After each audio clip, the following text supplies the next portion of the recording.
So, this is both negative and positive mga kapiksi, no? Kasi, unang-una, hindi naman perfect yung relationship nyo mga kapiksi. Kahit nasabihin natin na true love, yes, definitely guys, this is a true love type of connection. Unahin natin yan. Kasi talagang punong-puno ito ng pag-ibig at saka pagmamahalan sa isa't isa. Ibig sabihin, or sa loob ng pamilya mga kapiksi. Kaya nga meron tayo nitong family na energy. So, this is abundance of love and happiness sa buong pamilya, guys, no? And true love talaga yung inyong nararamdaman, pero hindi na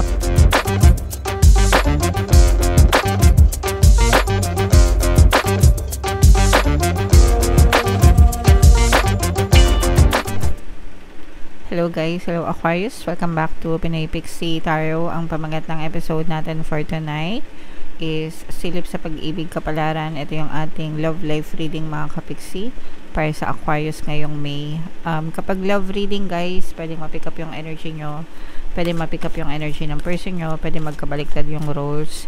If in case hindi kayo nakaresonate dito, try nyo panoorin yung video dun sa zodiac sign ng person nyo, baka nandun yung energy nyo mga kapiksi. So unahin natin tong deck na to, tingnan natin yung mga maaaring maka-influence sa love life nyo. By the way guys, sa mga naghahanap ng mga pampaswerte, charms or bracelet mga kapiksi, check nyo yung mga products sa description box. Nag-link ako doon ng mga aventurine at saka citrine and black onyx guys para sa protection. Okay, so Aquarius guys, ito yung mga energy surrounding your na nakaka-influence sa relationship nyo. So unang-una, pwedeng true love, no? Yung nararamdaman nyo sa isa't isa, ibig sabihin pang totohanan, pang seryosohan, yung kind of relationship na meron kayo ng iyong partner o specific person, hindi yung pang social media lang hindi yung pang post lang, hindi yung pang may masabi lang na may jowa, no? Hindi pang display lang, kundi pang totohanan talaga mga kapiksi. And for some of you, pwedeng pamilyado na rin kayo, no? Ibig sabihin, one big happy family na rin kayo ng iyong partner o specific person. Pwedeng may anak na rin kayo ng person mo mga kapiksi. And priority nyo rin guys yung inyong family. Meron tayong Ice Queen energy dito mga kapiksi. Pwedeng ikaw ito, pwedeng person mo. Pero ito, yung isa sa inyo is malamig yung trato. Pwedeng cold siya sa'yo, pwedeng cold ka sa kanya. Pero, pwedeng cold din yung personality. Ibig sabihin, parang ganun lang talaga.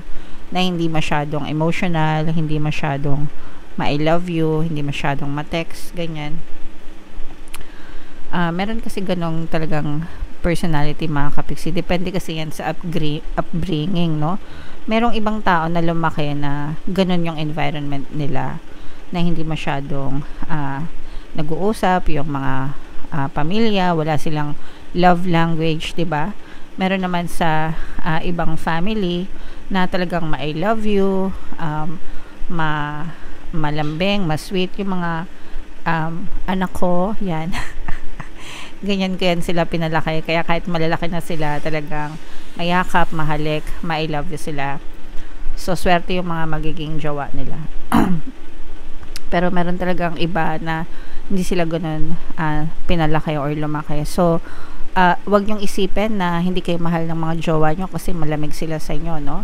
Baka ganun lang talaga yung upbringing nila mga kapiksi. Okay? Alright. So, comment down below guys if feeling nyo naka-resonate kayo dyan. Ito guys, i-mind nyo na itong true love na to. Positive energy sa reading natin. So, shuffle natin to guys. Hanapin natin yung energy ng love and Aquarius mga kapiksi. Kapiksi, sawa ka na ba sa mga struggles at hirap sa buhay mo? Masipag ka ba at masikap sa buhay ngunit hindi ka pa rin umaasenso? Ilang beses ka na bang nag-attempt magnegosyo at mag-invest pero palagi ka pa rin nalulugi? Sa pagkakataon na ito ay maaaring may subconscious beliefs ka na nagiging balakid sa iyong pag-unlad at pagyaman. Introducing, paano mag-manifest ng abundance video course. Dito ay matututunan mong ma-overcome ang mga balakid mo para tuluyan ka ng umunlad, umasenso, sumagana, maging matagumpay, successful at maswerte sa iyong kabuhayan, pera, trabaho, negosyo sa lapi at kaperahan ng bonggang-bongga. Dali, mag-send na ng email sa pinoypixietaro@gmail.com at simulan na ang iyong pagyaman ngayon. Alright, so sa lahat ng gusto mag-avail ng course guys, naka-flash sa screen nyo. Una, meron tayong paano mag-manifest ng abundance video course. Meron din tayong paano mawala ang third party at magkaroon ng harmonious na relationship. And meron din tayong paano pabalikin si ex, revise breakup. Sa mga interesado guys, mag-send lang kayo ng email sa pinoypixietaro@gmail.com. So, ilatag natin isa-isa mga kapixie kung ano yung ganap sa inyong love life. By the way guys, again, no, sa mga gustong bumili ng mga pampaswerte na bracelet or lucky charms, check nyo lang yung mga products guys sa description box. Naghanap ako ng mga high grade na crystals para sa inyo mga kapixie. So, Aquarius kayo ay na-represent ng King of Swords. Ito yung ating love energy mga kapixie. So, ito guys, medyo, this is both negative and positive mga kapixie, no? Kasi, unang-una, hindi naman perfect yung relationship nyo mga kapixie. Kahit nasabihin natin na true love, yes, definitely guys, this is a true love type of connection. Unahin natin yan kasi talagang punong-puno ito ng pag-ibig at saka pagmamahalan sa isa't isa. Ibig sabihin, or sa loob ng pamilya mga kapixie, kaya nga meron tayo nitong family na energy. So this is abundance of love and happiness sa buong pamilya guys, no? And true love talaga yung inyong nararamdaman. Pero, hindi naman ibig sabihin nun, absuelto na kayo sa mga problema. Kasi for some of you, may mga challenges and problema na pinagdadaanan kayo mga kapixie. So, kung napapansin nyo, ito, ang reason nito, yung iba sa inyo, meron kayong mga hinanakit sa damdamin nyo. Una, nakita natin yung coldness, no?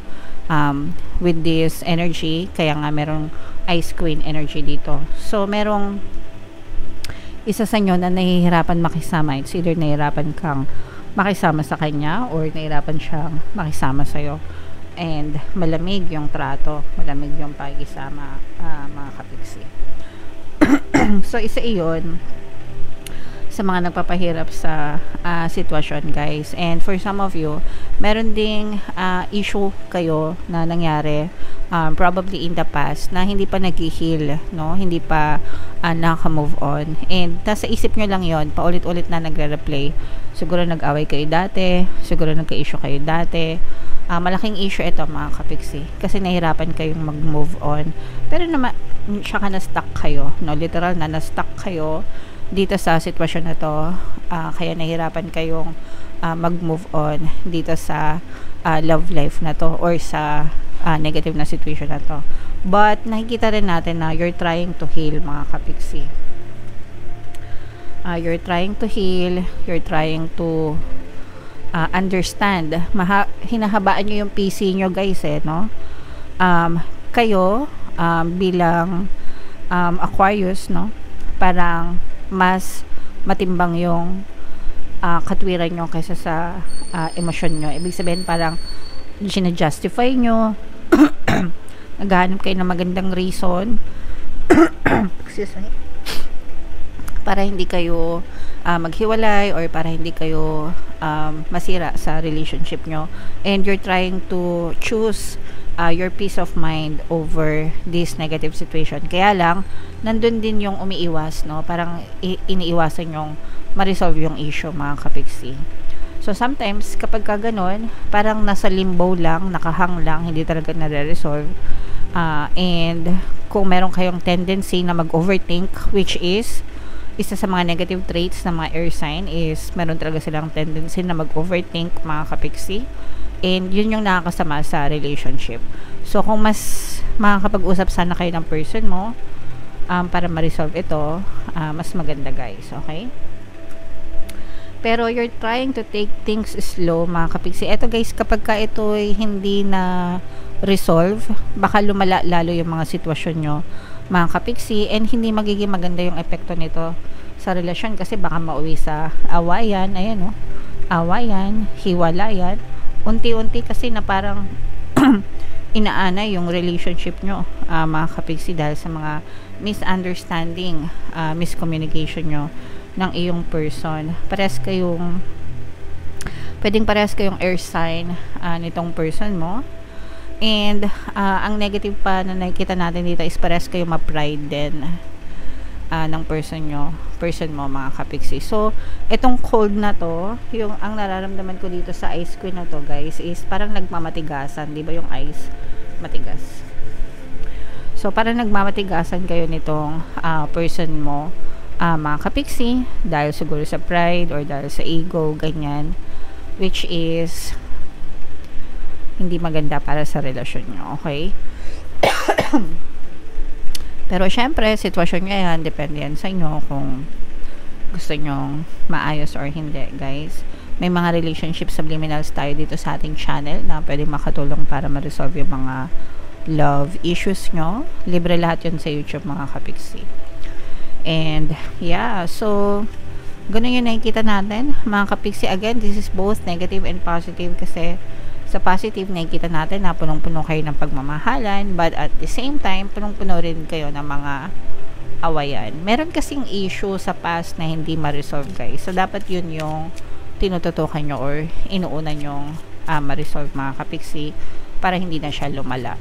Okay? So, comment down below, guys, if love story nyo ba yan, if naka-resonate kayo. Bunot lang tayo ng isa pang card para sa inyong additional na love advice or love message. Take your power back. You are giving someone control over how you feel. Your happiness should only depend on you. Pero ito, guys, syempre depende naman ito sa kung anong klaseng relationship meron kayo, mga kapiksi. Pero tama naman na yung happiness nyo hindi dapat nagde-depend sa relationship nyo.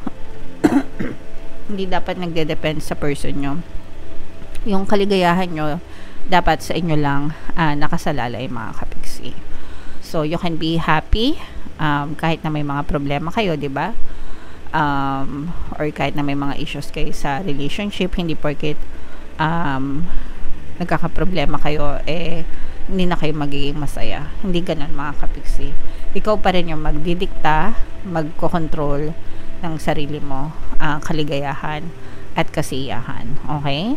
Alright. So, yeah. Comment down below, Aquarius, if feeling nyo naka-resonate kayo. Pwede dito, guys, kung nagkakaaway kayo ng person nyo, pwede dito yung pampabate, subliminal, para magkaroon ng reconciliation, pampakonsensya, po-po-na para sa inyong healing, mga kapiksi. So, comment down below if naka-resonate kayo. For more tarot readings, guys, ito yung playlist nyo. Ito naman yung ating success stories ng paano mag-manifest ng abundance video course. Click here to subscribe. Ito yung ating mga pampaswerte subliminals. Thank you for liking, sharing, and subscribing. See you next time. I love you all, mga kapiksi. Have a nice day. Bye-bye.